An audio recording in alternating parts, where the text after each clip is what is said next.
El aire en el metro Zócalo huele diferente a las 2:47 de la madrugada. No es solo el ozono de los rieles ni el polvo acumulado en décadas de tránsito subterráneo.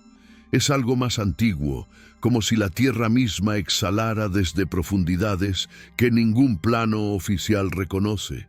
Los trabajadores del turno nocturno lo saben, aunque ninguno lo dice en voz alta. Prefieren concentrarse en el sonido metálico de sus herramientas contra el concreto, ese ruido familiar que ahoga cualquier otro susurro que pudiera emerger desde abajo. En marzo de 1978, el ingeniero Alberto Mendoza recibió una llamada que cambiaría no solo su carrera, sino también su manera de entender lo que yace bajo una de las ciudades más antiguas del continente. La voz al otro lado de la línea era del supervisor de obras del sistema de transporte colectivo. Había un problema en la expansión de la línea 4, algo que no aparecía en ningún mapa geológico previo. Mendoza colgó el teléfono sintiendo un peso extraño en el estómago, una intuición que no sabía nombrar todavía. Tomó su maletín y salió hacia el sitio sin imaginar que, semanas después, su nombre desaparecería de todos los registros asociados a ese proyecto. La construcción del metro había revelado cosas antes: restos de Tenochtitlan, fragmentos de templos aztecas, osamentas que los arqueólogos catalogaban con entusiasmo controlado. Pero esto era diferente. Cuando Mendoza descendió por el acceso temporal excavado en la calle Madero, la temperatura cambió abruptamente. No era frío, sino ausencia de calor, como si el aire hubiera olvidado cómo transmitir energía.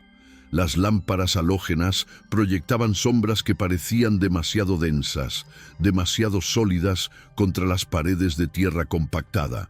Los obreros trabajaban en silencio inusual, lanzando miradas constantes hacia el fondo del túnel.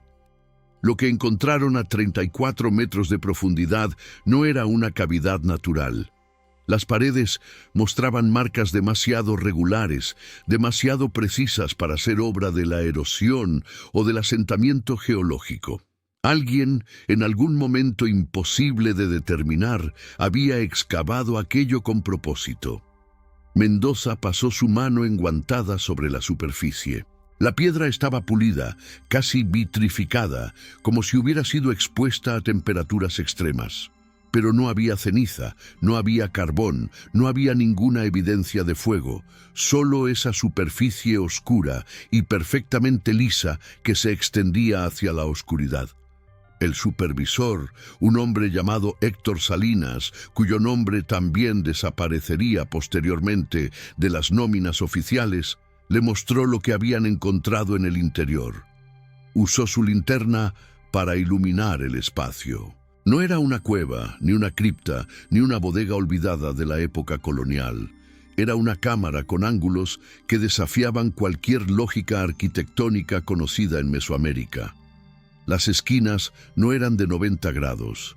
Las paredes convergían siguiendo geometrías que hacían doler la vista si uno las observaba demasiado tiempo. Mendoza sintió náusea, pero no era física. Era como si su cerebro rechazara procesar lo que sus ojos registraban. En el centro de la cámara había un objeto. Mendoza pidió más luz. Los trabajadores arrastraron 2 generadores portátiles y conectaron reflectores. La iluminación artificial reveló algo que parecía una esfera, pero que cambiaba de forma según el ángulo desde el cual se observara. Desde cierta posición parecía perfectamente redonda. 3 pasos a la izquierda y adquiría facetas como un poliedro de caras imposibles de contar. Nadie se atrevió a tocarlo. Uno de los obreros, un hombre mayor que llevaba 20 años en las obras del metro, murmuró algo en náhuatl y se persignó. Salinas le preguntó qué había dicho. El hombre negó con la cabeza y salió del túnel sin recoger sus herramientas. Mendoza tomó fotografías. Usó 3 rollos completos de película de 35 milímetros, documentando cada ángulo, cada detalle de las paredes, del objeto central, de las herramientas que habían dejado marcas en el suelo al caer. Esas fotografías existen en algún lugar, guardadas en archivos que ninguna solicitud de transparencia ha podido liberar. O quizás no existen ya. Quizás fueron destruidas la misma noche en que hombres sin identificación llegaron al sitio de excavación con órdenes firmadas por autoridades cuya existencia tampoco puede verificarse en registros actuales. Durante 3 días, el trabajo en la línea 4 se detuvo oficialmente por ajustes técnicos en la planificación de ruta. Extraoficialmente, un equipo que nadie había convocado realizó mediciones que nadie documentó. Trajeron equipos que los trabajadores locales no reconocieron. Cajas metálicas con diales y agujas que temblaban sin razón aparente. Un dispositivo que emitía un sonido de baja frecuencia, tan grave que no se escuchaba, solo se sentía en el pecho como palpitaciones irregulares. Las lecturas que obtuvieron nunca fueron incluidas en ningún reporte de construcción. El 4.º día, la cámara fue sellada. No rellenada, sino sellada. Hay una diferencia crucial. Trajeron placas de concreto reforzado de un grosor inusual para obras civiles, el tipo que se usa en instalaciones nucleares. Las soldaron entre sí usando una técnica que requirió generadores industriales que tuvieron que traer desde Querétaro. El calor era tan intenso que los trabajadores debían retirarse cada 10 minutos. Cuando terminaron, habían creado un sarcófago de 40 centímetros de espesor rodeando completamente el acceso. Luego lo cubrieron con tierra. Luego vertieron más concreto. Luego modificaron la ruta de la línea 4. Los planos actuales del metro no muestran desviación alguna en ese punto. La línea corre recta, perfectamente alineada con las proyecciones originales de 1975. Pero cualquiera que tome el metro en dirección Martín Carrera y preste atención entre las estaciones Isabel la Católica y Zócalo, notará algo extraño. Hay una curva suave que no debería existir. El tren reduce velocidad casi imperceptiblemente, y si uno apoya la mano contra la ventana en ese tramo específico, puede sentir una vibración diferente, un temblor que no proviene del movimiento del convoy, sino de algo que resuena desde abajo. Mendoza intentó hablar. Presentó un reporte interno que fue recibido y archivado el mismo día. Solicitó reunión con el director de obras, pero su cita fue reprogramada indefinidamente. Llamó a colegas de la UNAM que habían trabajado en arqueología subterránea. Ninguno respondió sus llamadas. Una tarde encontró su oficina vaciada. Le dijeron que había solicitado traslado a Monterrey. Él no recordaba haber firmado ninguna solicitud. Le mostraron su firma en documentos que parecían auténticos. Su esposa recibió una oferta de trabajo en el norte demasiado buena para rechazar. Se mudaron en julio de 1978. Salinas tuvo menos suerte, o tal vez más, dependiendo de cómo se interprete el silencio. Dejó de ir a trabajar en mayo. Su familia reportó su desaparición. La investigación concluyó que había abandonado voluntariamente su hogar, conclusión basada en una nota manuscrita que su esposa juró no reconocer. La letra era parecida, pero no idéntica. Las palabras sonaban a como Salinas hablaba, pero no exactamente. Como una imitación hecha por alguien que lo conocía bien, pero no lo suficiente. El caso se cerró. Su nombre desapareció de las nóminas retroactivamente, como si nunca hubiera trabajado en el proyecto. Los obreros que estuvieron presentes fueron redistribuidos. Algunos a la línea 7, otros a mantenimiento en estaciones lejanas, varios más a proyectos fuera de la ciudad. Ninguno coincidió nuevamente en el mismo sitio de trabajo. Cuando años después investigadores intentaron localizarlos, descubrieron un patrón inquietante. 3 habían fallecido en accidentes laborales no relacionados. 5 se habían mudado fuera del país sin dejar dirección. 2 desarrollaron condiciones psiquiátricas que requirieron internamiento. Los demás simplemente no quisieron hablar, incluso décadas después, incluso cuando se les garantizó anonimato. Existe una fotografía, no de la cámara, no del objeto, sino de algo más perturbador. Fue tomada por un estudiante de periodismo que estaba documentando la construcción del metro para un proyecto universitario. La imagen muestra la entrada del sitio de excavación en Madero, tomada desde la calle el 18 de marzo de 1978, 3 días antes del sellado.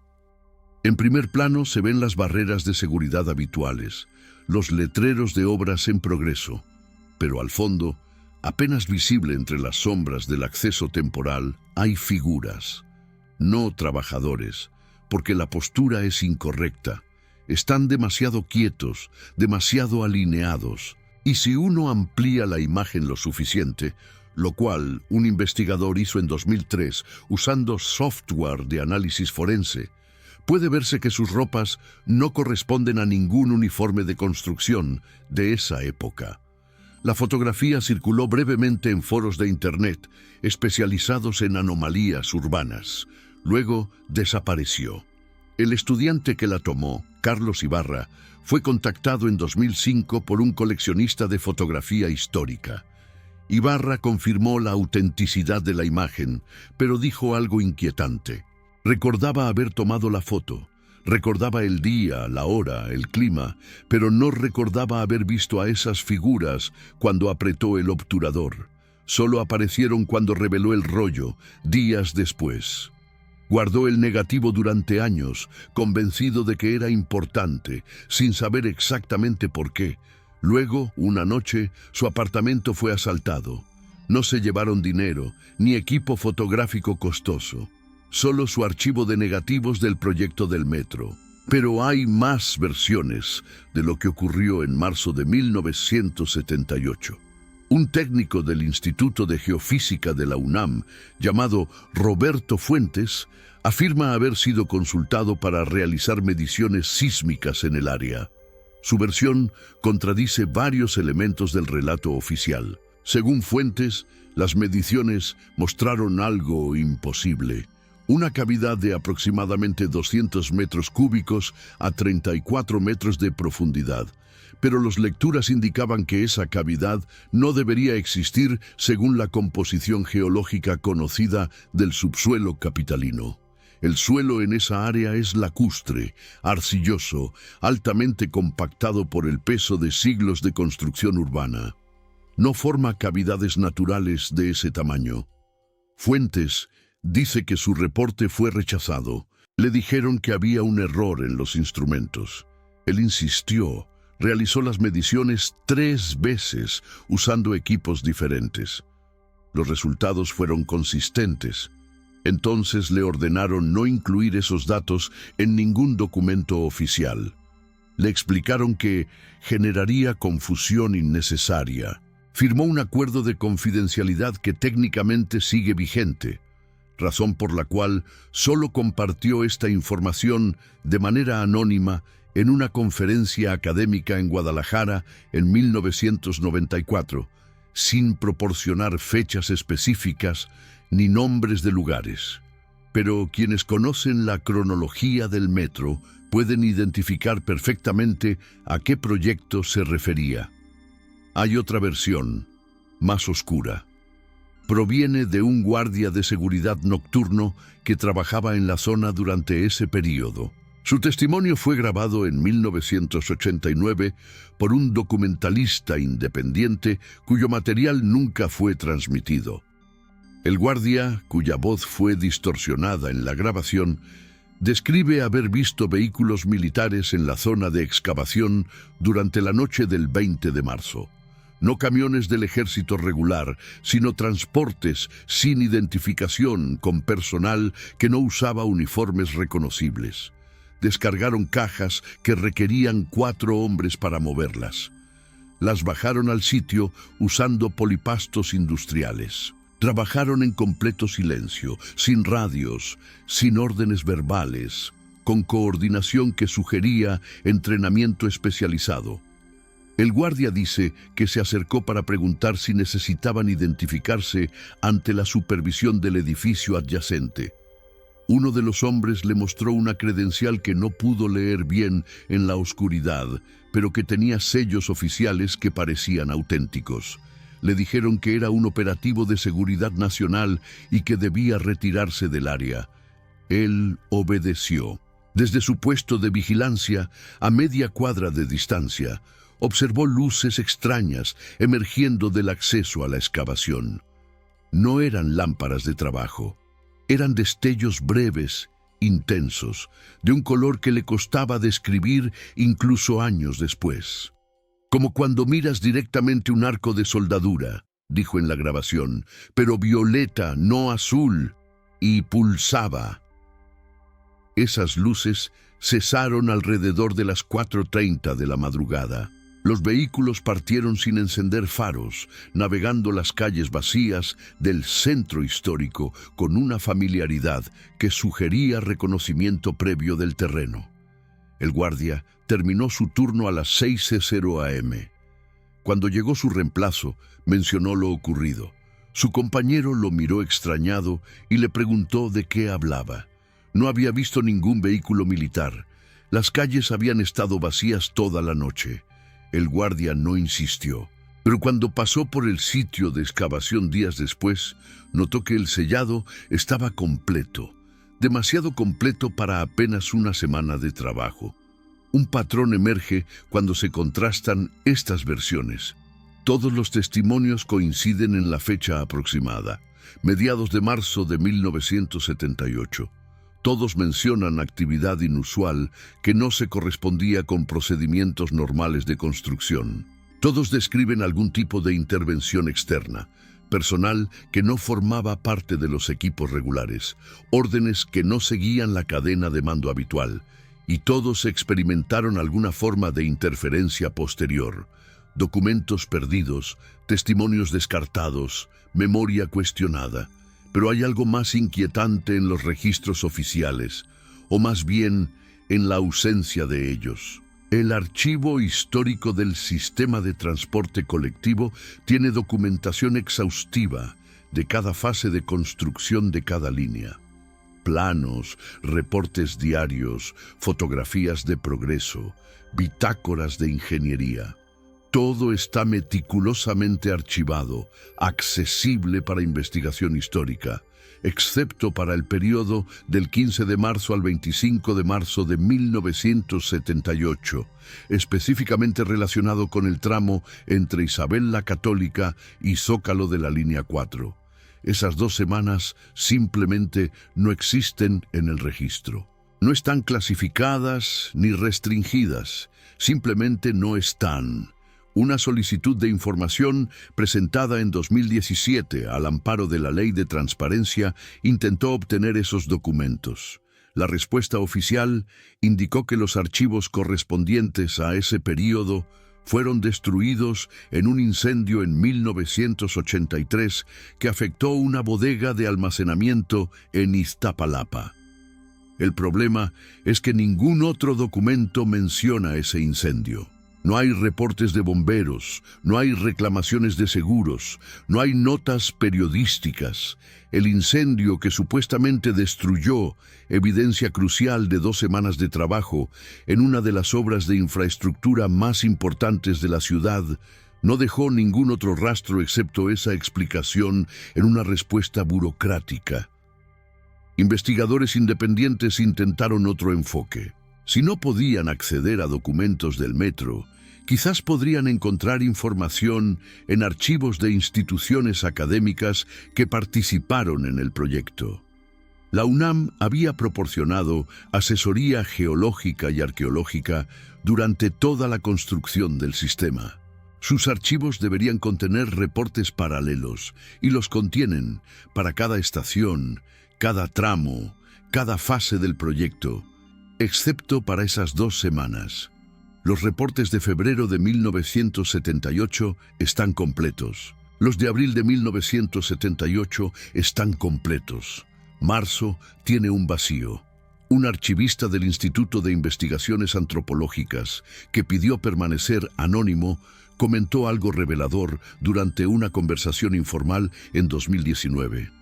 Dijo que en los años 80, siendo estudiante asistente, le encargaron reorganizar archivos antiguos.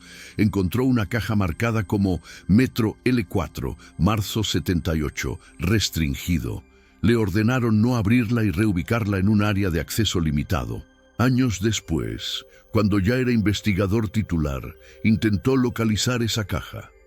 No estaba en el catálogo. No estaba en el inventario, nadie recordaba haberla visto, pero él insiste en que existió, porque la movió personalmente, y recuerda que era pesada, demasiado pesada para contener solo documentos en papel. En 1992, durante trabajos de mantenimiento en la línea 4, un equipo de técnicos reportó un incidente que no fue incluido en ningún reporte oficial, pero que circuló entre trabajadores del metro durante años. Estaban realizando inspección de rutina en los túneles, verificando el estado de rieles y sistemas eléctricos. Al pasar por el tramo específico entre Isabel la Católica y Zócalo, uno de los detectores de metales que usaban para localizar conexiones eléctricas comenzó a comportarse de manera errática. La aguja oscilaba violentamente sin patrón reconocible. Asumieron un mal funcionamiento del equipo y continuaron con herramientas de respaldo. Pero entonces uno de los técnicos, un hombre con 15 años de experiencia en mantenimiento subterráneo, notó algo que los planos no mostraban. En la pared del túnel, a aproximadamente 1.80 metros del suelo, había una sección donde el concreto parecía diferente. No era visible a simple vista, solo al tacto. La temperatura era distinta, varios grados más fría que el resto de la pared. Pasó su mano sobre el área y sintió una vibración sutil, rítmica, como un pulso de frecuencia extremadamente baja. Llamó a sus compañeros. Todos confirmaron la sensación, reportaron el hallazgo al supervisor de turno. Él consultó los planos de construcción. No había nada inusual indicado en esa ubicación. No había conductos, no había instalaciones eléctricas, no había nada que pudiera generar calor diferencial o vibraciones. Ordenó marcar el área para inspección posterior más detallada. Cuando regresaron 3 días después con equipos de escaneo más sofisticados, la anomalía había desaparecido. La pared tenía temperatura uniforme, no había vibraciones, el concreto parecía idéntico en toda su extensión. Los técnicos juraron que no se habían equivocado. El supervisor archivó el incidente como anomalía térmica transitoria, posible interferencia de ventilación. Pero casos similares han ocurrido. No con frecuencia, no de manera predecible, pero con suficiente regularidad como para establecer un patrón. En 1998, un conductor de convoy reportó que su tren experimentó una desaceleración momentánea en ese tramo específico, a pesar de que todos los sistemas indicaban funcionamiento normal. En 2003, pasajeros en un vagón de la línea 4 describieron un bamboleo extraño que los hizo sentir mareados brevemente. Las cámaras de seguridad del convoy no mostraron nada anormal. El análisis técnico posterior no encontró fallas mecánicas.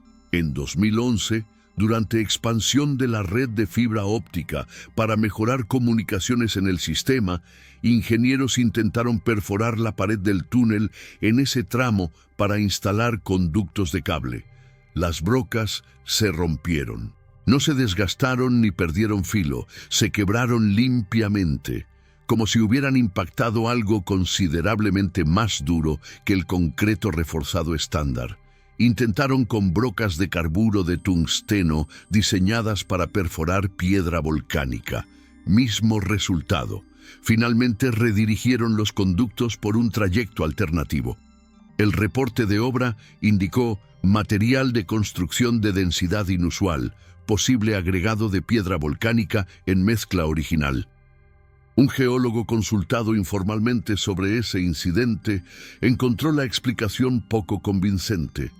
El concreto usado en la construcción del metro en los años 70 tenía especificaciones estándar bien documentadas. No incluía agregados que pudieran resistir brocas de carburo de tungsteno. Además, la dureza reportada no era uniforme en toda la pared, sino localizada en una sección de aproximadamente 2 metros cuadrados. Como si algo hubiera sido reforzado específicamente, intencionalmente, después de la construcción original. Existe un mapa, no oficial, sino compilado a lo largo de años por un grupo de entusiastas de la historia del metro que documentan anomalías y leyendas urbanas relacionadas con el sistema. En ese mapa, el tramo entre Isabel la Católica y Zócalo está marcado con anotaciones que se remontan a los años 80. Zona fría, dicen algunas. Vibración, dicen otras. Sensación de presión en los oídos, reportan pasajeros. Interferencia en dispositivos electrónicos, comentan usuarios de teléfonos móviles en años más recientes. Ninguno de estos reportes ha sido validado oficialmente, pero su acumulación a lo largo de décadas sugiere que algo genera efectos perceptibles, aunque sutiles. En 2016, un estudiante de ingeniería civil realizó mediciones no autorizadas en varios tramos del metro usando equipo portátil de alta sensibilidad. Estaba investigando patrones de vibración para su tesis sobre estabilidad estructural en sistemas de transporte subterráneo. Sus lecturas mostraron algo anómalo precisamente en ese tramo. La frecuencia de vibración no coincidía con el patrón generado por el paso de convoyes. Era más profunda, más constante y persistía incluso cuando no había trenes circulando. Cuando presentó sus hallazgos a su asesor de tesis, le recomendaron enfocarse en datos más convencionales y evitar conclusiones especulativas. La sección correspondiente fue eliminada de la versión final de su investigación. Hay también testimonios menos técnicos, más subjetivos, pero no menos consistentes. Conductores del metro con décadas de experiencia mencionan en conversaciones privadas que ese tramo se siente diferente. No pueden explicarlo con precisión. No es peligroso, no afecta la operación del tren, pero hay una sensación que no existe en otros túneles. Algunos lo describen como pesadez en el aire, otros como silencio más profundo, aunque objetivamente el nivel de ruido es el mismo. Unos pocos, los más veteranos, simplemente dicen que algo está ahí abajo y se niegan a elaborar. En 2008, un artista sonoro obtuvo permiso especial para grabar ambientes del metro para una instalación. Usó micrófonos de alta fidelidad capaces de captar frecuencias por debajo del rango auditivo humano. Al revisar las grabaciones del tramo en cuestión, descubrió algo que no aparecía en ninguna otra sección del sistema. Una frecuencia extremadamente baja, alrededor de 18 Hz, justo en el límite inferior de lo que el oído humano puede detectar. Esa frecuencia se asocia a sensaciones de inquietud, malestar, presencia de algo sin identificar. Puede ser generada por fenómenos naturales, por maquinaria industrial, por viento pasando a través de estructuras particulares. Pero en este caso no había fuente aparente. El artista intentó incluir este hallazgo en su obra, creando una pieza sonora que amplificaba esa frecuencia misteriosa. La instalación fue montada en una galería de arte contemporáneo en la colonia Roma. 3 visitantes reportaron sentirse mal durante la exposición. La galería pidió al artista modificar la obra. Él se negó, argumentando integridad artística. La exposición fue cancelada antes de su fecha programada de cierre. El artista guardó las grabaciones originales, Años después, intentó acceder a ellas para un proyecto nuevo. Los archivos digitales estaban corruptos, no parcialmente, sino completamente ilegibles, como si hubieran sido expuestos a un campo magnético intenso. Pero ningún otro archivo en el mismo disco duro mostró daño alguno. Lo que permanece bajo Ciudad de México no es necesariamente lo que fue sellado en 1978, o quizás es precisamente eso, pero nuestra comprensión de permanencia no aplica de la misma manera cuando se trata de espacios que no deberían existir según la geología conocida. El subsuelo de esta ciudad es un palimpsesto de épocas superpuestas, canales aztecas rellenos, cimientos coloniales, infraestructura moderna, pero hay capas más antiguas y otras que no parecen pertenecer a ninguna cronología coherente. En 2019, durante la construcción de la Línea 12, en un sector completamente diferente de la ciudad, trabajadores encontraron algo que generó un protocolo de respuesta notablemente similar al de 1978. El sitio fue aislado, personal especializado, sin identificación clara. Llegó en menos de 6 horas. La información fue clasificada. Un patrón que se repite sugiere no coincidencia, sino procedimiento establecido. Sugiere que existen protocolos para hallazgos de cierto tipo, protocolos que trascienden administraciones gubernamentales, que persisten independientemente de cambios políticos. ¿Qué tipo de descubrimiento requiere ese nivel de control? No objetos arqueológicos convencionales, porque el Instituto Nacional de Antropología e Historia maneja esos casos con transparencia relativa. No fallas geológicas peligrosas, porque existen protocolos públicos para riesgos estructurales. Algo más. Algo que se considera suficientemente importante o perturbador como para justificar décadas de silencio oficial. Y la pregunta que nadie ha respondido satisfactoriamente es: ¿importante para quién? ¿Perturbador en qué sentido? Existen teorías, naturalmente. Algunas señalan hacia tecnología desconocida de culturas precolombinas, capacidades que no encajan con nuestro entendimiento actual de civilizaciones mesoamericanas. Otras sugieren intervención más reciente, experimentos olvidados de la Guerra Fría, instalaciones secretas que ya no tienen custodios. Hay quienes proponen explicaciones más exóticas, presencias que anteceden cualquier ocupación humana del Valle de México. Todas estas teorías comparten un elemento común: la necesidad de que algo permanezca oculto. Pero quizás la pregunta más inquietante no es qué fue sellado, sino por qué el sellado fue tan elaborado. 40 centímetros de concreto reforzado no son necesarios para preservar un sitio arqueológico.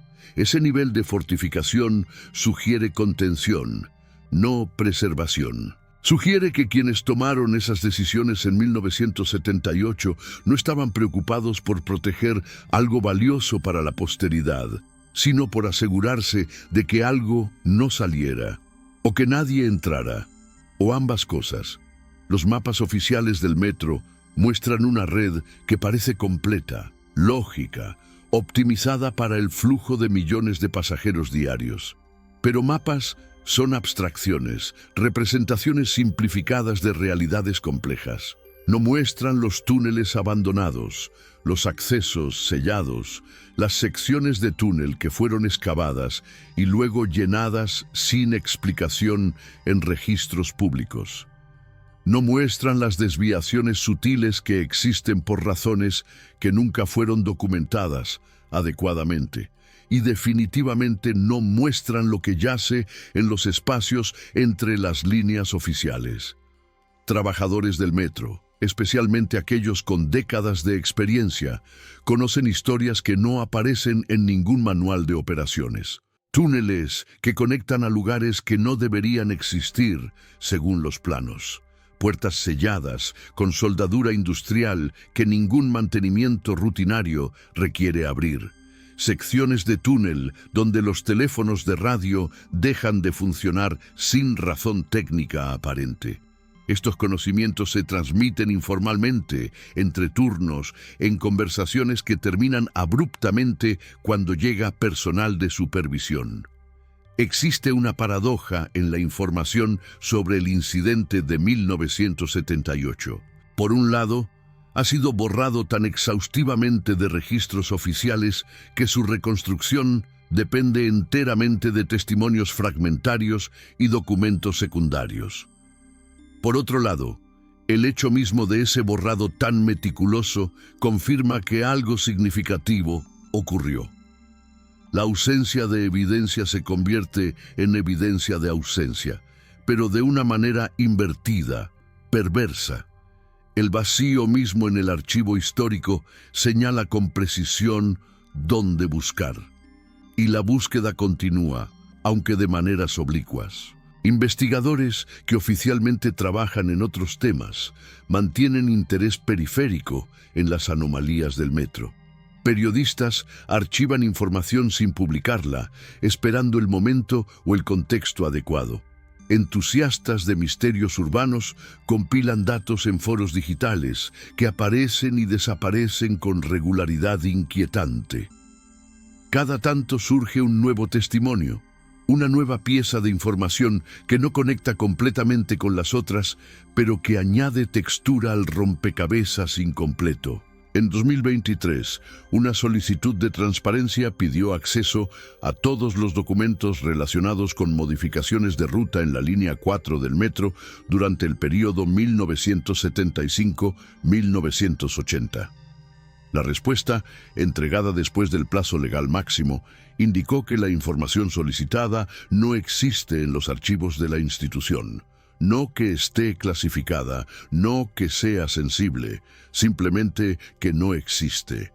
Una no existencia tan absoluta que uno se pregunta si la solicitud misma desaparecerá eventualmente de los registros de solicitudes de información. Mientras tanto, millones de personas transitan diariamente por ese tramo del metro. La mayoría no siente nada inusual. Algunos experimentan esa sensación difusa de inquietud que atribuyen a cansancio o estrés urbano. Unos pocos, los más sensibles o quizás los más atentos, notan detalles que no encajan: el cambio de temperatura, la vibración sutil, el silencio que parece más denso que en otros túneles. Y en ocasiones muy raras, alguien mira hacia la pared del túnel mientras el tren reduce velocidad imperceptiblemente y jura ver algo que no debería estar ahí. Una línea en el concreto que parece demasiado recta, demasiado deliberada. Una sombra que no corresponde a ninguna fuente de luz visible. La ciudad crece hacia arriba y hacia abajo. Nuevos rascacielos se elevan en Santa Fe, nuevas líneas del metro se planean hacia la periferia. Pero el centro histórico permanece, construido sobre capas de sí mismo, cada era enterrando, pero no eliminando completamente a la anterior. Y en algún lugar bajo la plancha del Zócalo, bajo los cimientos de la catedral, bajo los túneles del metro, hay espacios que no aparecen en ningún mapa, espacios que alguien decidió que era mejor dejar sellados, espacios sobre los cuales el silencio oficial es tan absoluto que se vuelve elocuente. ¿Qué ocurriría si ese sellado fallara? Si el concreto reforzado desarrollara grietas después de décadas de vibración constante del tránsito de trenes.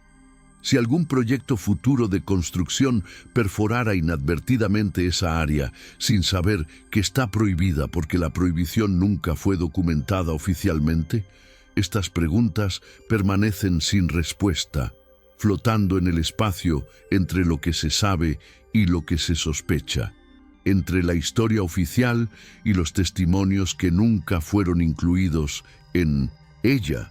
Y quizás eso es precisamente lo que se busca: mantener las preguntas sin respuesta, mantener la zona gris donde la especulación sustituye al conocimiento, mantener la distancia suficiente entre el público y la verdad, sea cual sea esa verdad, como para que la vida normal de la ciudad continúe sin interrupciones. porque algunas verdades, si se confirman, requerirían explicaciones que nadie está preparado para dar.